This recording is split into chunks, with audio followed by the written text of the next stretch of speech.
నిజంగా ప్రజల యొక్క కష్టాలని నమోదు చేసుకుని వాళ్ళ బాధల్ని ఈతి బాధల్ని అనుభవించి దీన్ని ఎలా పరిష్కరించాలనేటువంటిది ఆ నిజాయితీ నిబద్ధత అనేటువంటివి కేవలం జగన్మోహన్ రెడ్డి గారిలో మాత్రమే చూడగలుగుతాం.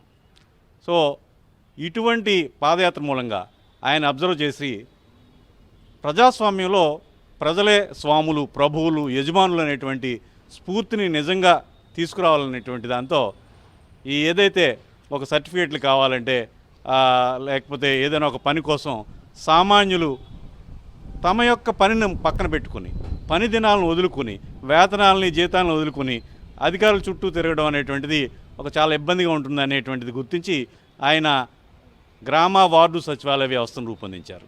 ఇవాళ దేశం అంతా కూడా ఇటువంటి వ్యవస్థను తీసుకురావాలనేటువంటి ఉద్దేశంతో కేంద్రం దాని మీద విస్తృతంగా అధ్యయనం చేసేటువంటి ఆలోచనలో ఉంది. జగన్మోహన్ రెడ్డి గారు ఎప్పుడైతే పాదయాత్ర ప్రారంభించారో కాకినాడ ఎప్పుడు వస్తారని ఎదురు చూసినటువంటి సందర్భంలో ఉన్నాం మేము. అప్పుడు ఆయన వచ్చారు, మేము అనుకోకుండా ఆయన కలవడం జరిగింది. చాలా కష్టమైనప్పటికీ అప్పుడు మేము కలిసి ఆయనకి రిప్రజెంటేషన్ ఇచ్చాం. మేమైతే ఏదైతే మా పార్టీ నిబంధనలు ఉన్నాయో అప్పుడు మా పార్టీ తరఫున మేము ఇవ్వడం జరిగింది. అలాగే ముస్లింలకు ప్రత్యేకంగా కావాల్సినటువంటి కోరాం. అలాగే ఆయన 4 సీట్లు కేటాయించడం, ఎమ్మెల్సీలు ఇవ్వడం కూడా మేము చాలా ఆనందపడ్డాం.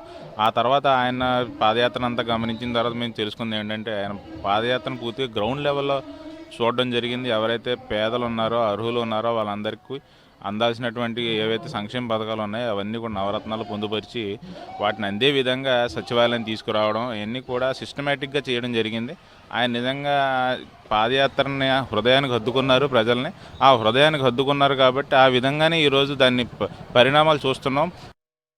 మేము కాకినాడ వచ్చిన మేము అంతా కలిసాం. మా లాయర్స్ అందరూ కలిసి ఒక సుమారు 100-150 మంది లాయర్లు వెళ్ళి ఆయన కలిసి ఆయనకు రిప్రజెంటేషన్ ఇచ్చాం.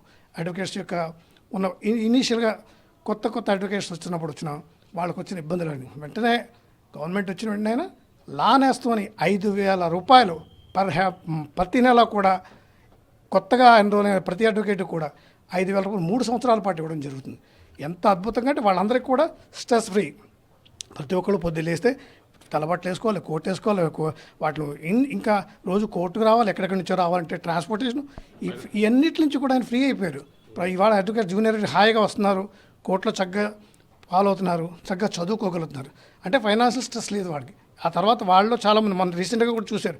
ఒక అమ్మాయి నాకు జగన్ ఇచ్చిన లానేస్తం వల్ల నేను చాలా కంఫర్టబుల్గా ఉన్నాను, నేను ఇవాళ జడ్జి అయ్యాను కూడా ఒక అమ్మాయి చెప్పడం.